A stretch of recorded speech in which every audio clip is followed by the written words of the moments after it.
नमस्कार दोस्तों, राज हिंदुस्तान में आप सभी का स्वागत है। दोस्तों, भीख और कर्ज पर जिंदा पाकिस्तान को अब फिर भारत से दोस्ती करने, बंद व्यापार को शुरू करने के साथ ही 75 सालों से बिगड़े रिश्तों को सुधारने की मानो याद आ गई है। दोस्तों, इसको लेकर पाक मीडिया और पाकिस्तानी विशेषज्ञों ने मोर्चा ही खोल दिया।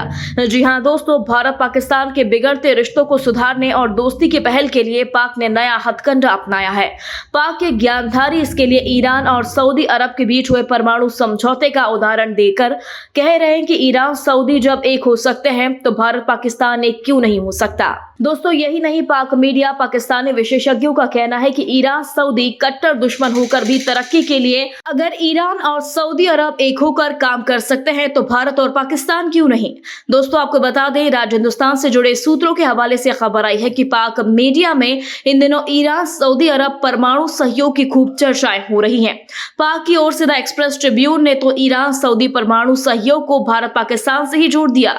ईरान सऊदी परमाणु सहयोग को उसने पाक भारत से जोड़कर नए युग की बात कही। यही नहीं, इस आधार पर पाकिस्तान और भारत के बीच दोस्ती को लेकर एक लेख भी प्रकाशित किया गया। इस लेख में बताया गया कि परमाणु क्षेत्र में ईरान और सऊदी अरब के बीच हालिया राजनयिक जुड़ाव ने ऐतिहासिक रूप से विवादास्पद क्षेत्रों में सुलह और सहयोग की संभावनाओं पर चर्चा शुरू कर दी और कहा कि हर देश व्यापार प्रगति के विकास के साथ आपसी संबंधों पर चलता है, क्योंकि देश, समाज, सरकार का विकास एक केस स्टडी के रूप में कार्य करता है जो सवाल उठाता है और समीक्षा के बाद अमल तरक्की दिलाता है। क्योंकि जिस तरह से ईरान और सऊदी अरब जैसे प्रतिद्वंदी परमाणु सहयोग के मार्ग पर चल सकते हैं, तो परमाणु प्रतिद्वंदी पाकिस्तान और भारत के लिए समान रास्ते पर विचार क्यों नहीं किया जा सकता, क्योंकि पाकिस्तान खुद ही तरक्की की राह में रोड़ा बन रहा है। गुड़ खाए गुलगुले से परहेज करने वालों के लिए बनी कहावत पाक पर सटीक बैठती है, क्योंकि भारत से रिश्ते दोस्ती सुधारने की बात करने वाली पाकी हुकूमत कब कैसे रंग बदल ले,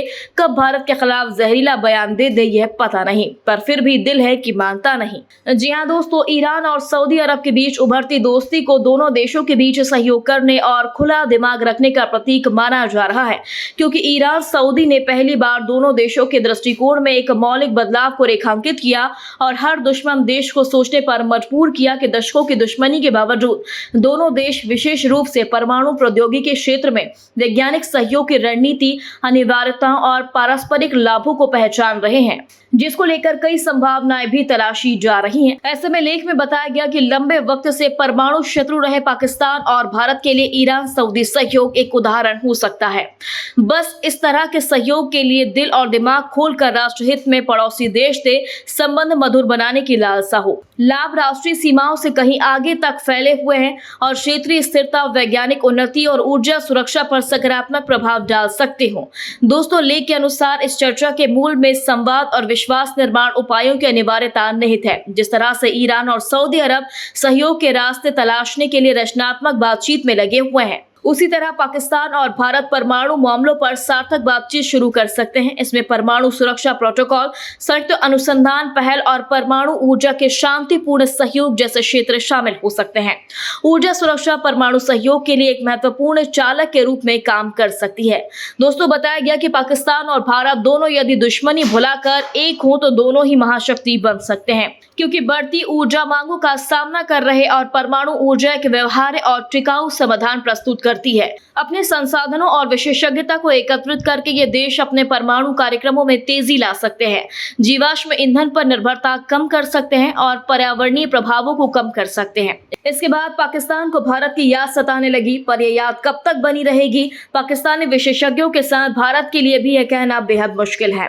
दोस्तों, इस पूरी खबर पर आपकी क्या राय है, कमेंट बॉक्स में हमें जरूर बताएं। यदि आपने अभी तक हमारे चैनल को सब्सक्राइब नहीं किया तो प्लीज बेल आइकन दबाकर अभी हमारे चैनल को सब्सक्राइब करें। अगली ताजा अपडेट के साथ हम जल्द ही आपके बीच हाजिर होंगे। तब तक के लिए नमस्कार, जय हिंद।